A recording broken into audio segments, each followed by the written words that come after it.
아라비안 나이트 책을 보면요, 알리바바와 40인의 도둑이라는 이야기가 나옵니다. 페르시아의 한 마을에 카심과 알리바바 형제가 살고 있었습니다. 어느 날 가난한 나무꾼이었던 알리바바는 숲속에서 나무를 베고 있었어요. 그런데 한 40명 되는 남자들이 말을 타고 막 오는 게 보이는 거예요. 그는 놀라서 숨었습니다. 그리고 그들이 뭘 하는지 가만히 지켜봤어요. 그런데 잠시 후 도둑의 두목으로 보이는 사람이 한 바위 앞에 가더니 큰 소리로 뭐라고 외쳤을까요? 그렇죠. 열려라 참깨, 이렇게 외친 거예요. 그랬더니 그 말이 떨어지지가 무섭게 바위 문이 열리는 거예요. 이걸 본 알리바바는 놀라움을 금치 못합니다. 그는 도둑들이 문 안으로 들어갔다가 한참 후에 나와서 떠나는 걸 목격해요. 알리바바는 주위를 찬찬히 둘러본 다음에 조심스럽게 바위 앞에 섰습니다. 그리고 뭐라고 외쳤을까요? 열려라 참깨 외쳤습니다. 그랬더니 정말 돌문이 열리는 거예요.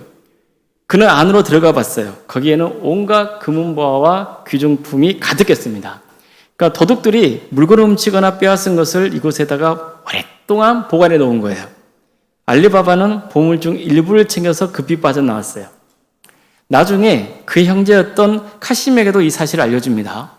그러자 카심도 바위 앞에 가서 열려라 참깨 이렇게 외쳤어요. 그랬더니 문이 열리는 거예요. 탐욕이 가득했던 그는 금은보화를 보니까 눈이 획 돌아갔어요. 그래서 흥분을 감추지 못하고 최대한 많이 가져가려고 했어요. 하지만 보물을 주워 담느라 정신이 팔려서 정작 뭘 잊어버렸어요? 주문을 잊어버렸어요. 열려라 참깨 이렇게 외쳐야 되는데 다급한 나머지 생각이 안 나는 거예요. 곡식 같기는 해요. 그래서 열려라 보리 외쳐봤더니 돼요 안 돼요? 안 돼요. 열려라 밀 100을 해도 안 되는 거예요. 돌물 꼼짝하지 않아요. 생각나는 대로 곡식 이름을 외쳤지만 아무 소용이 없었어요. 그러다가 도둑들에게 붙잡혀서 비참한 치료를 맞습니다. 자, 이 장면을 가만 보세요. 돌문이 열리고 닫히는 것은 무엇 때문입니까?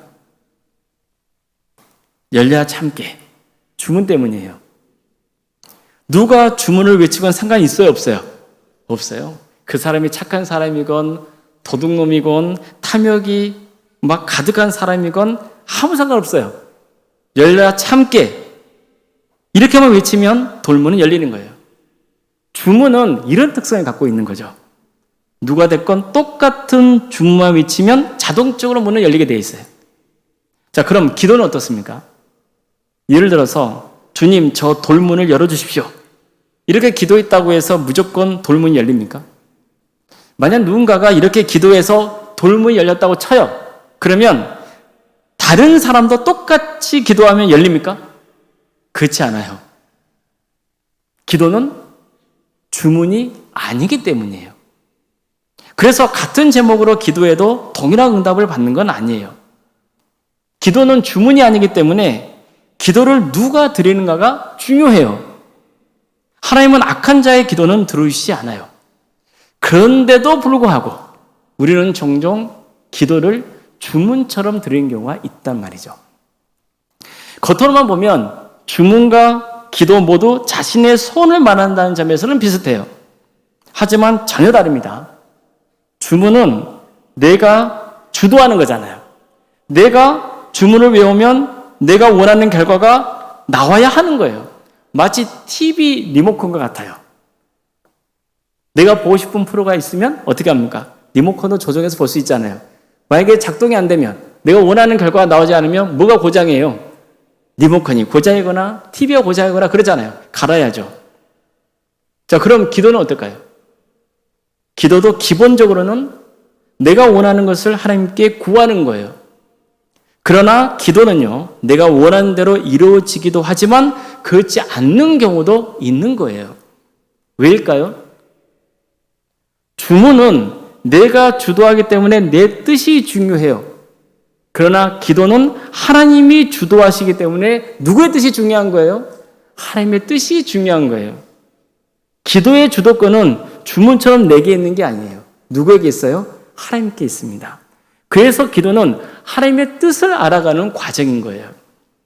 실제로 우리가 기도할 때는요, 하나님께서 크게 세 가지로 응답해 주세요. 그래, 기다려, 안 돼. 이 세 가지로 응답해 주시는 거예요. 그래는 뭡니까? 하나님이 내 소원대로 응답해 주시겠다는 거예요. 기다리라는 뭐예요? 아직 응답받을 때가 아니니 기다리고 있으라는 뜻이에요. 안 되는 뭐예요? 내 소원과 하나님의 뜻은 다르기 때문에 들어주시지 않겠다는 거예요. 자, 여러분은 하나님께 어떤 응답을 받고 싶으세요? 그래, 기다려, 안 돼. 어떤 응답을 받고 싶으세요? 그래죠, 뭐. 그래. 내 소원 들어줄게. 이 응답을 받고 싶으실 거예요. 누구나 그런 심정으로 기도합니다. 하지만 오늘 본문을 보면요, 모세는 이런 기도 응답을 받지 못했어요. 하나님은 모세의 기도를 들으시고는 이렇게 응답하십니다. 안 돼. 모세는 무려 40년 동안 이스라엘의 지도자로 섬기며 광야생활을 했어요. 얼마나 그 세월이 고단하고 힘들었는지 몰라요. 백성들은 끄떡하며 불평하고 원망했어요. 때로는 그를 죽이려고도 했어요. 모세는 너무 이런 것들이 힘들어가지고 하나님, 저는 이제 못하겠습니다. 차라리 저를 죽여주십시오. 이렇게까지 애원했을 정도였어요. 그렇지만 그럼에도 불구하고 모세는 하나님의 뜻을 따르려고 부단히 노력을 했던 사람이에요. 그런데도 그는 가나안 땅에 들어가지 못하는 신세가 되고 말죠. 그 이유가 민수기에 나옵니다. 오늘날 백성들이 물이 없다면서 막 불평했어요. 하나님께서는 모세에게 지팡이를 손에 들고 백성들 앞에 가서 바위를 향해 명령하라 했었어요. 물을 내라 명령하라 하셨어요. 그러면 바위에서 물이 나올 거라는 거예요. 근데 모세는요, 백성들의 보는 앞에서 분노했어요. 그러면서 우리가 너희를 위하여 이 반석에 물을 내랴 이렇게 외친 다음에 바위를 지팡이로 2번을 내리쳐버린 거예요. 그러자 바위에서 물은 나왔어요. 그 물을 백성들은 마셨어요. 그러나 하나님께서는 모세에게 너가 나의 거룩함을 나타내지 않았기 때문에 가나안 땅에 들어갈 수 없다 이렇게 말씀하신 거예요. 여러분, 모세가 누굽니까? 그를 이스라엘의 지도자로 삼으신 분이 누굽니까? 하나님이시잖아요. 하나님은 모세와 가장 친밀하게 대화하셨어요. 40년 동안 모세는 묵묵히 하나님의 뜻을 따랐어요. 따라서 다른 사람은 몰라도 자신은 당연히 가나안 땅에 들어갈 것이라고 생각했단 말이에요. 백성들도 마찬가지예요. 모세가 가나안 땅에 못 들어간다? 그건 상상할 수 없는 일이에요. 당연히 모세는 가나안 땅에 들어가겠지. 그랬단 말이에요. 하지만 하나님의 뜻은 달랐어요. 그러니 모세로서는 얼마나 충격이 컸겠어요.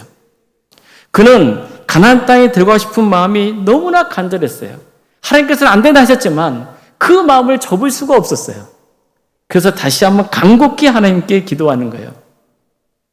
주 여호와여, 주께서 주의 주심과 주의 크심과 주의 권능을 주의 종에게 나타내시기를 시작하셨사오니 천지간에 어떤 신이 능히 주께서 행하신 일 곧 주의 큰 능력으로 행하신 일같이 행할 수 있으리까 구하옵나니 나를 건너가게 하사 요단 저쪽에는 아름다운 땅 아름다운 산과 레바논을 보게 하옵소서. 한마디로 하나님, 저 좀 요단강 건너가서 가나안 땅 들어가게 해주세요. 이 간청을 들었던 거예요. 보세요. 모세는요, 이제까지 제가 하나님께 헌신했으니 가나안 땅에 들어갈 자격이 있습니다. 그러니 들어가게 해주십시오. 이렇게 간구하지 않았어요. 오직 하나님의 은혜를 바라며 기도했어요. 바른 기도의 모습이에요. 그런데도 불구하고 하나님은 단호하셨어요. 모세의 표현대로 하면은 하나님은 진노하시며 말씀하셨어요. 안 돼. 너는 여기까지야. 더 이상 이 문제로 나에게 얘기하지 마. 아주 단호하게 거절하셨어요. 그 거절 앞에서 모세는 너무나 마음이 아팠을 거예요. 인간적으로 충분히 서운했을 수 있죠.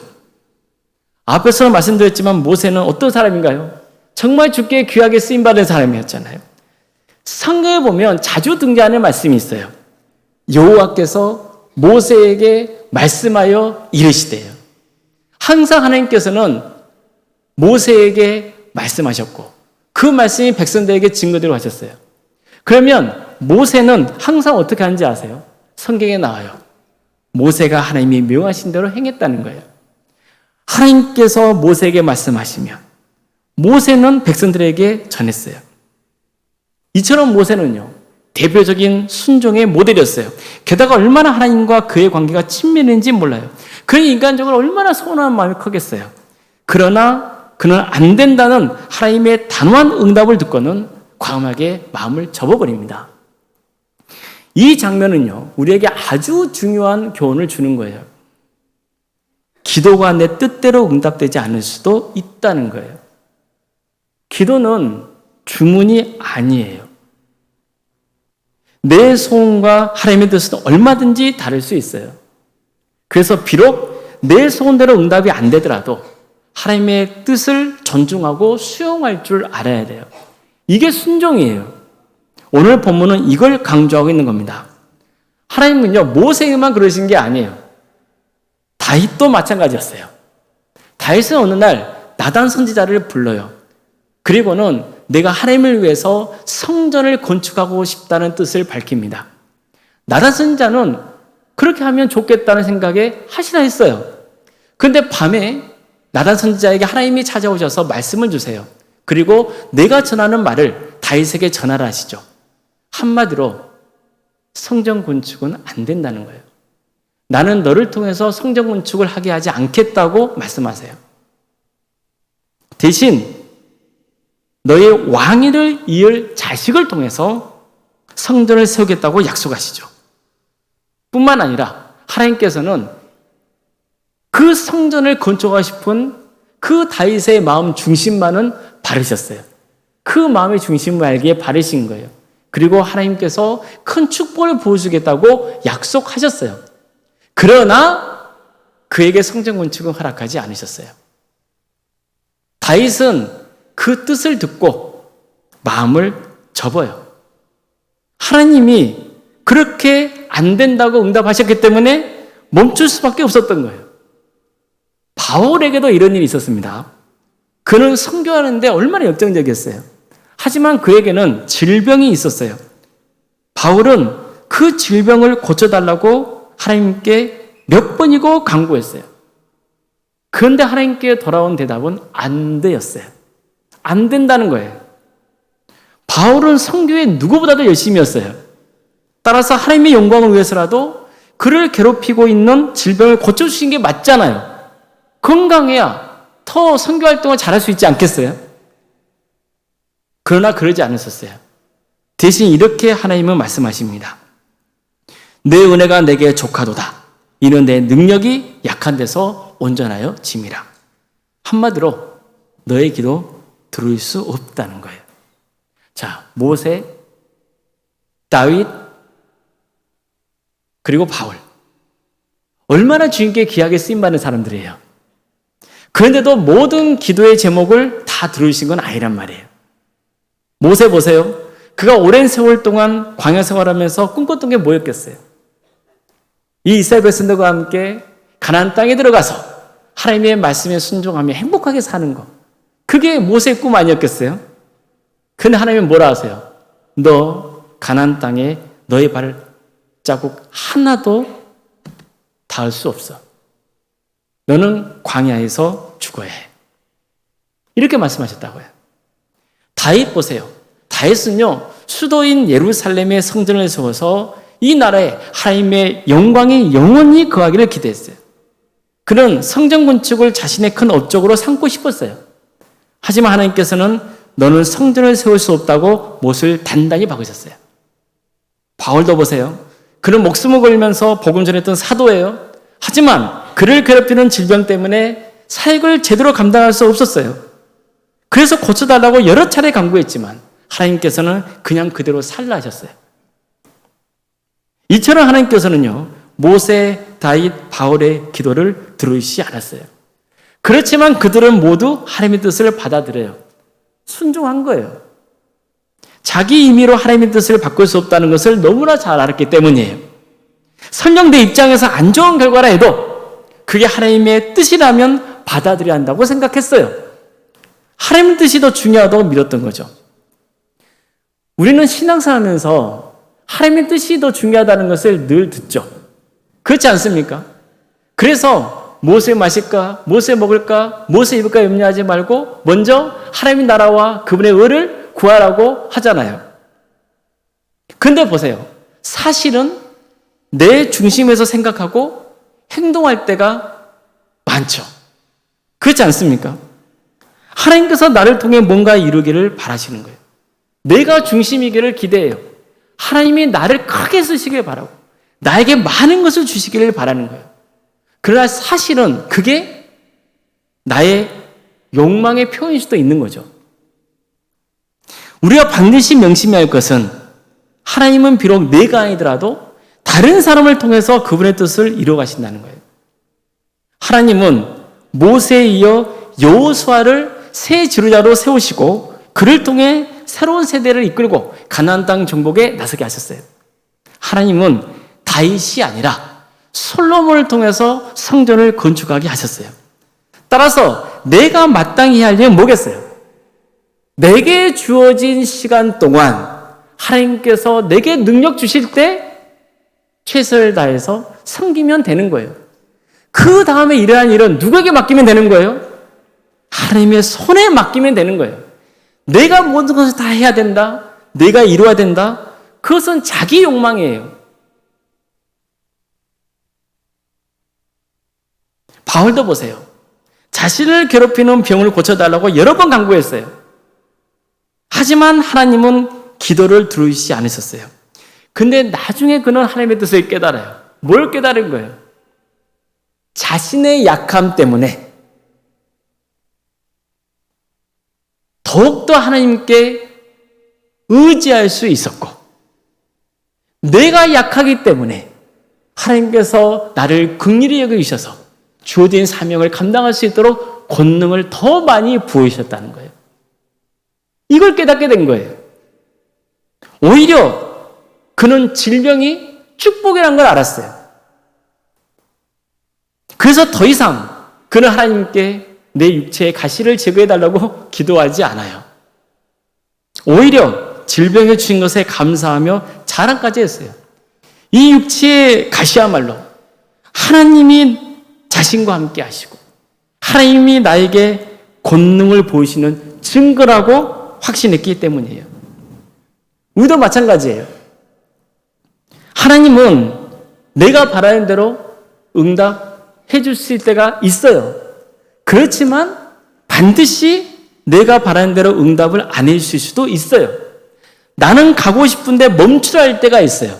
내가 원하는 길이 아닌데 가라 하실 때가 있어요. 다른 것을 하고 싶은데 새로운 길을 열어주지 않을 때도 있어요. 건강하고 싶은데 아플 때가 있어요. 더 부유하고 더 높은 자가 돼서 더 크게 하나님께 영광 돌리고 싶은데 오히려 하나님은 거둬가실 때가 있어요. 그걸 어떻게 해야 됩니까?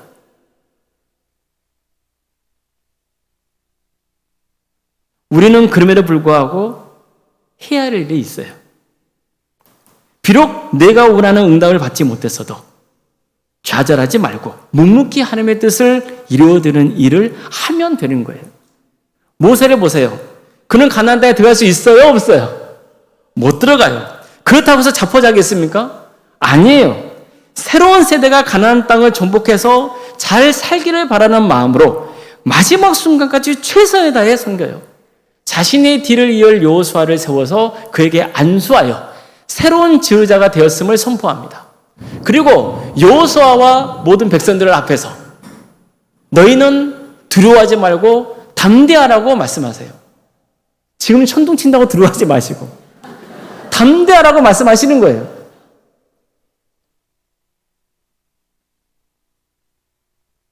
그러면서 어떻게 해서든지 새로운 세대가 가나안 땅에 들어가서 하나님의 법을 지키며 그곳에서 주님의 은혜를 충만하게 누릴 수 있도록 최선을 다해서 하나님의 계명과 율례를 가르치는 거예요.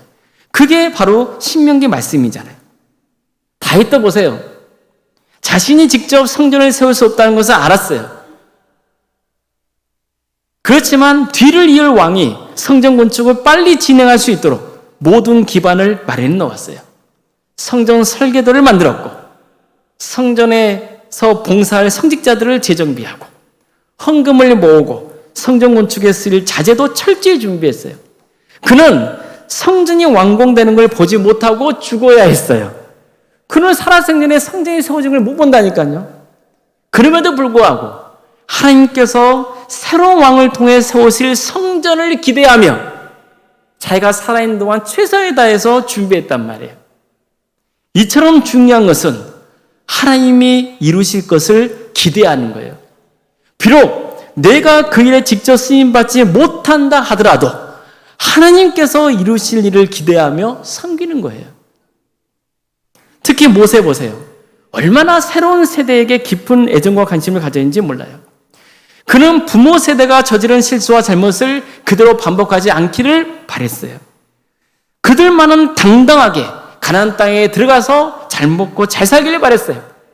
그러나 그러면서도 무엇보다도 하나님의 뜻을 이루어지길 바랬어요. 그래서 이방 사람들이 그 모습을 보고 감격하여서 하나님께 돌아오기를 기대했단 말이에요. 그 간절한 마음이 바로 신명기 말씀에 고스란히 담겨 있는 거예요. 이처럼 비록 자신이 영원했던 기도 응답을 받지 못했지만 하나님이 이루어 가실 역사를 기대하면서 주어진 일을 감당했던 거예요. 그 나머지 인생을 바로 다음 세대를 위해서 내던져버린 거예요. 지금 우리도 내게 주어진 일, 그의 가정일이건 사업이건 직장이건 학업이건 교회를 섬기는 일이건 간에 하나님께서 역사하실 것을 기대하며 섬겨야 하는 겁니다. 내 뜻대로 늘 하나님의 응답을 받을 수는 없지만 하나님이 지금 맡겨주신 자리에서 성심을 다해 섬길 수는 있는 거예요. 그런데 이걸 통해서 하나님은 놀라운 역사를 이루어 가시는 겁니다. 성도 여러분, 그 어떤 경우에도 기도하는 것을 쉬지 마세요. 하나님께서 내 뜻대로 들어주실까 염려하지 말고 일단은 하나님께 간청하는 거예요. 이게 기도의 시작이에요. 내 소원을 하나님께 들어달라고 강력히 요청하는 거예요. 어차피 하나님의 뜻인데 기도해서 뭐해? 그건 잘못된 거예요. 우리는 일단 기도해야 돼요. 내 소원을 하나님께 구해야 되는 거예요. 예수님도 이런 비유를 드린 적이 있어요. 어느 날 한 사람이 자고 있는데 갑자기 막 문을 두드리는 소리가 들리는 거예요. 나가봤더니 친구예요. 그 친구가 왜 왔냐면은 자기 집에 다른 손님이 왔는데 대접할 것이 없으니 좀 떡 좀 달라고 찾아온 거예요. 밤이 깊었어요. 문도 닫혔고 가족이 다 자고 있어요. 난처한 거예요. 그래서 오늘 못 준다. 그렇게 말했죠. 그랬더니 친구가 어떻게 해요? 계속해서 달라고 요구하는 거예요. 그러면 귀찮아서라도 떡을 주지 않겠느냐는 거죠. 이걸 예수님께서 말씀하시는 거예요. 이 이야기를 들려주면서 하나님께 구하고 찾고 두드리라고 말씀하신 거예요. 이처럼 예수님도 포기하지 않고 간절히 기도하면 응답해 주신다고 말씀하셨어요. 그러니까 기도하라는 거예요. 구하라는 거예요. 그러면서도 하나님께 모든 것을 맡겨드리는 기도를 드리라는 거죠. 예수님이 이 기도의 모범을 또 보여주세요. 예수님은요, 십자가에 달리시기 전에 겟세마네 동산에 가셔서 하나님께 간청했어요. 하나님, 할만하시거는 이 잔을 내게서 옮겨주시옵소서.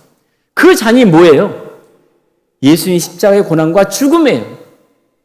이걸 제발 나에게서 옮겨달라고 기도하신 거예요. 예수님의 소원을 기도하셨어요. 그러나 이어서 이렇게 기도하셨어요. 내 뜻대로 하지 마시고 아버지의 뜻대로 해주시라고 기도하셨어요. 이처럼 예수님도 당신의 소원을 간청하셨고 그러면서도 하나님께 모든 걸 맡기는 기도를 드렸던 거예요. 자, 그런데 보세요. 하나님은 예수님의 기도를 들어주십니까? 안 들어주십니까? 예수님의 기도를 들어주세요? 안 들어주세요? 안 들어주세요. 예수님의 뜻은 뭐예요? 이 잔이 내게서 옮겨지는 거예요. 십자의 고난과 죽음이 아니었어요. 그에도 불구하고 하나님은 예수님의 기도를 들으시지 않으셨어요. 예수님은 십자가의 고난의 길을 가신 거예요. 그러나 예수님은 이 모든 게 하나님의 선하신 계획 가운데 있다는 것을 아셨어요. 그래서 하나님께 모든 것을 맡겨드리는 기도를 드렸던 것이고 순종하는 마음으로 십자가의 길을 가셨던 거예요. 이거야말로 정말 우리가 깊이 새겨야 될 기도의 모습이에요. 이런 기도를 드릴 때 하나님은 기뻐하시며 우리의 소원을 하나님 뜻 안에서 이루어 주십니다. 그러니 하나님이 내 기도를 들으시지 않는다 해도 절망하거나 낙심하지 마세요. 또 하나님의 응답이 늦어진다고 해서 답답하거나 또 절망하지 마세요. 설령 하나님이 안 돼! 라고 응답하셔서도 시험에 들지 마세요. 하나님이 안 되라고 하신 거절 속에도 하나님의 사랑과 선하신 계획이 있기 때문이에요. 하나님이 노라 하신 것은 축복의 반대가 아니에요. 오히려 더 큰 축복을 부어주시려는 하나님의 뜻이 있어요. 그래서 우리가 주님의 뜻에 온전히 맡기고 주어진 삶을 살아간다면 반드시 큰 축복으로 응답해 주실 것입니다. 우리가 늘 고백해야 될 것. 하나님의 뜻과 계획은 우리의 생각과 뜻을 넘어서 있다는 거예요. 그걸 명심해야 돼요. 우리는 지금 여기를 바라봐요. 그러니까 지금 이게 안 되면 큰일 날 것 같단 말이에요. 그러나 하나님은 우리 인생의 전체를 보시는 분이세요. 우리를 다듬어 가셔요. 그러니까 주님께 인생을 맡겨드리는 거예요. 최선을 다해서 우리의 소원을 주님께 아뢰세요. 정말 기도하기를 쉬지 마시고 기도하세요. 그러나 이 모든 것이 주님의 뜻대로 되기를 바라는 기도. 어떤 결과가 나오더라도 그 뜻에 순종하는 기도. 그러면서 내게 주어진 길을 묵묵히 걸어가는 거룩한 인생의 길을 가시길 바랍니다. 그 하나님의 축복과 은혜가 우리 모든 성도님들의 삶 가운데 함께 하시기를 주의 이름으로 축원합니다. 기도하시겠습니다. 사랑의 하나님, 주님을 믿게 해주시고 기도하게 하심에 감사드립니다. 우리 모든 성도들이 하나님께 기도할 때 가장 좋은 때에 가장 좋은 방법으로 응답하여 주시옵소서. 모든 걸 주님께 의지하오며 살아계신 예수님의 이름으로 기도드리옵나이다.